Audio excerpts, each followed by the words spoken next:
度の勝負が的を射抜く。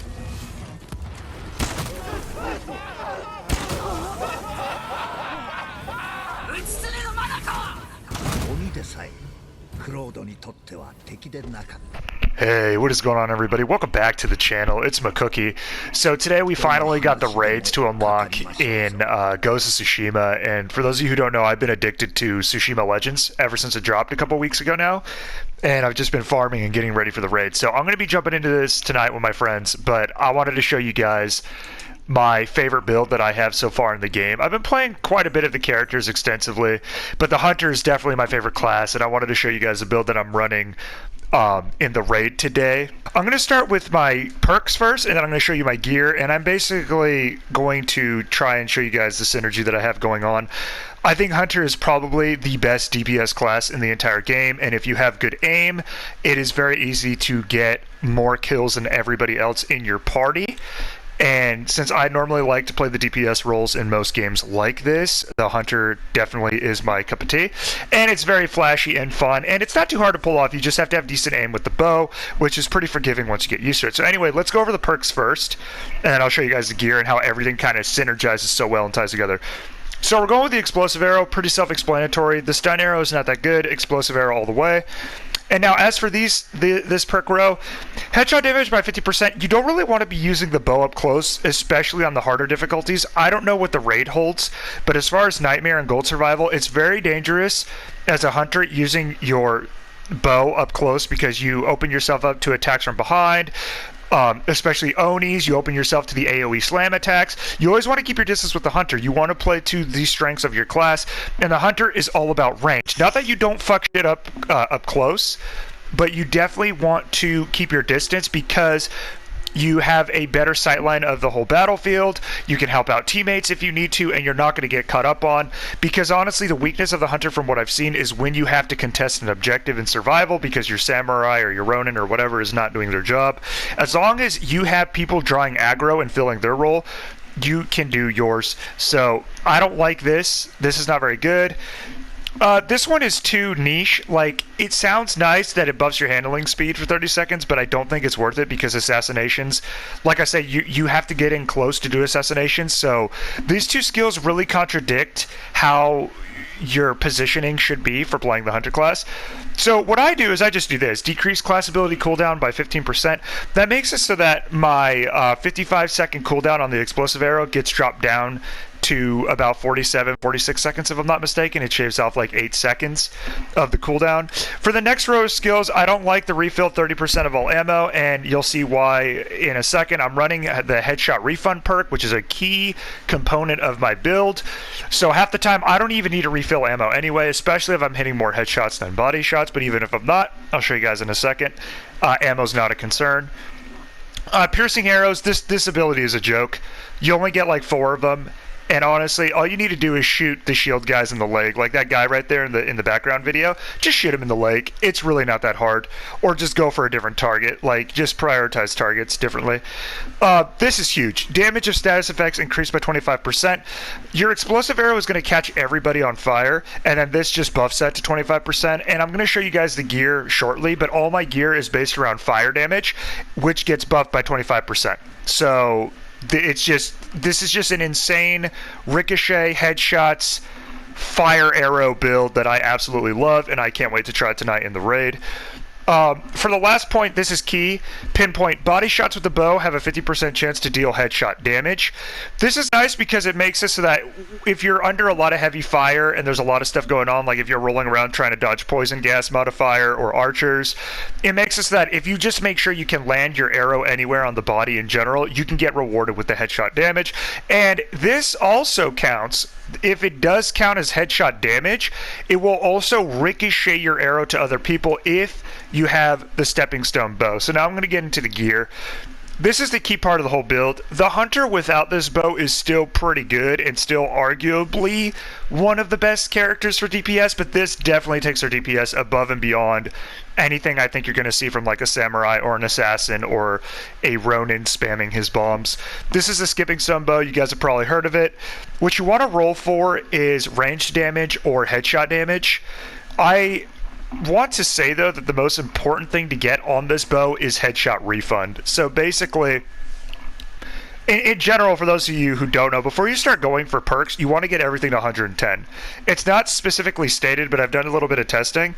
The higher your Chi or key level it is, your Ki level, the more damage you dish out and the less damage you take. So basically it's like your attack and defense modifier. So you want to always have that like as high as you can. But anyway, going back to the bow, I got the Skipping Stone bow. Headshots ricochet to a nearby enemy. What's really nice about this is this synergizes really well with the technique that I was talking about, where body shots have a chance to deal headshot damage. What this means is, and it doesn't say it in the text, but body shots have a 50% chance to count as headshots, do headshot damage, and ricochet to nearby enemies. This is massive. This is where a bulk of your DPS is going to come from, where a bulk of my DPS comes from when I'm playing this build, is the ricochet body shot translated into headshot damage. It's actually disgusting. The most important perk you want for this is headshot refund. This makes it so that you have a lot of uptime on your arrows. You're getting a lot of flaming arrows out there. You're getting a lot of other arrows out there. And you can honestly save the little ammo resupplies for health and healing if you want to. You don't really need to constantly reload your stuff, because before I got this perk, Hunter was really annoying to play, because it's like, especially if you're shooting like Onis and really tanky guys, it feels like after you kill like one or two guys, you have to go resupply. And all your friends are out there hacking and slashing and taking your kills, and you have to spend more downtime, you know, looking for a place to resupply the arrows, and it just takes you out of the fight. So this keeps you in there, makes it so you have a bunch of uptime. Your DPS is never interrupted. It's amazing. This is my favorite item in the entire game. It's probably the best weapon in the entire game, and trust me, I have the Master Katana, so I can say that. This is amazing. I love this bow. As for my other stuff, I have a Moon Katana. Honestly, you can go with whatever katana you want.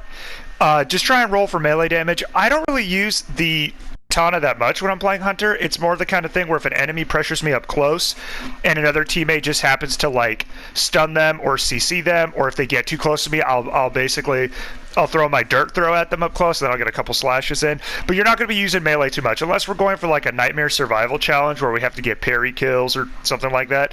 I'm not really using the katana. It's more of like a fallback, and you don't really want to be relying on that because of the ricochet, you know, arrow damage that you get. Because the time you spend hacking and slashing one guy, you could have shot 3 arrows and killed 2 people. So not worth it in my opinion. This doesn't really matter. I prefer the one that's good against brutes because, again, I feel like the raid is going to be all brutes, so you want a sword that does more damage against brutes and has the pose that lets you do the spinning strike.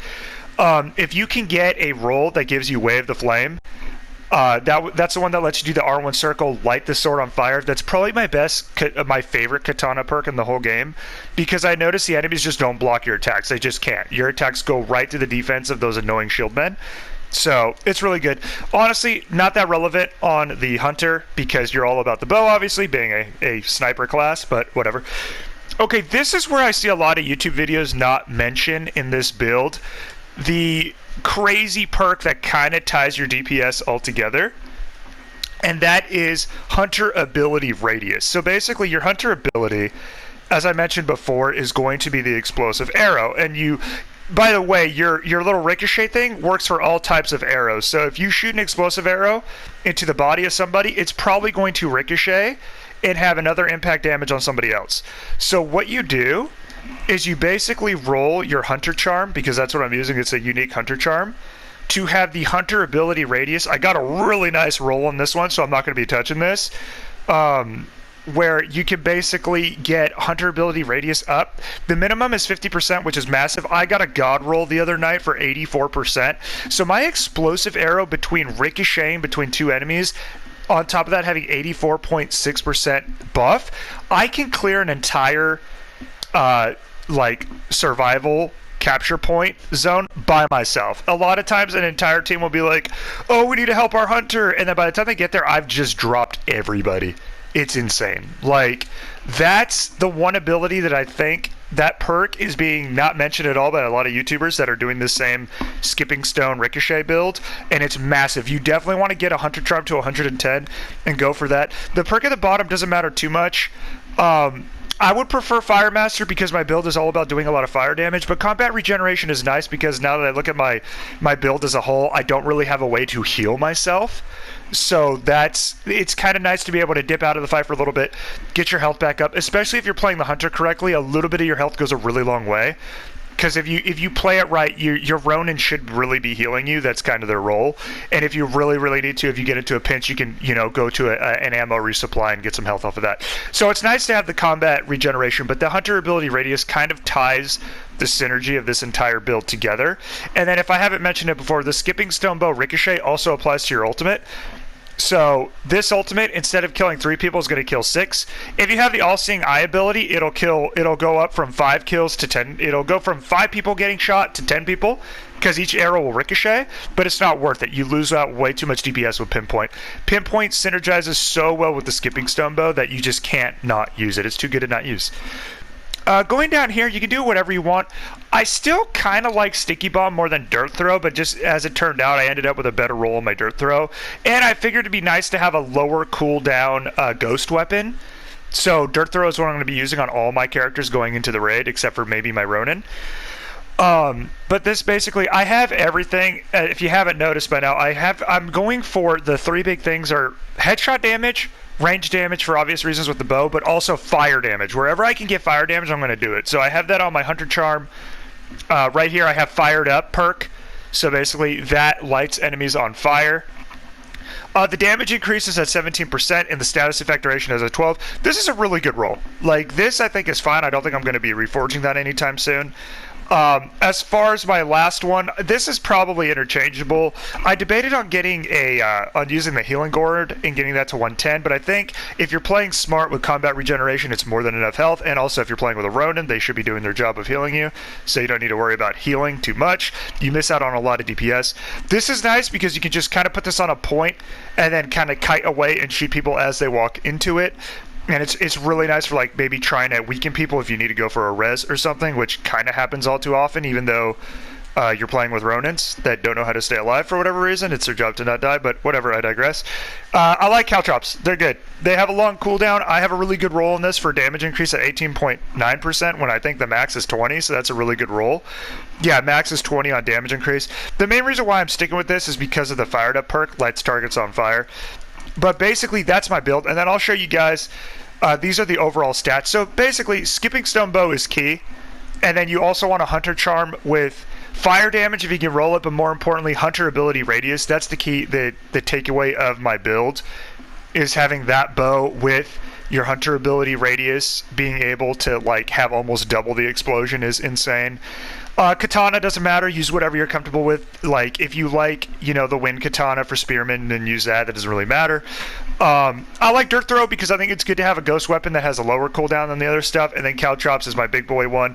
But you notice Headshot Refund, key for the bow. Combat Regeneration because I wanted some sort of healing, and that's how I get healed. Dirt Throw and Caltrops both have Fired Up, which is why I'm using them. It synergizes well with the technique of damage of all status effects increased by 25%. But anyway, guys, that's my build. My bad if I went on a little long. I'll show you guys a little bit of gameplay with it in survival. But honestly, I'm really excited for it. Let me know down below what your favorite character and build is to run. And honestly, this is Hunter Nation, man. I love Hunter, my favorite character. No one's playing her, which makes her even cooler. And I'll see you guys in the raid. Take it easy. MCKOOKIE out. クロー敵の数はたちまち減っていったクロードは彼方から静かに敵を葬った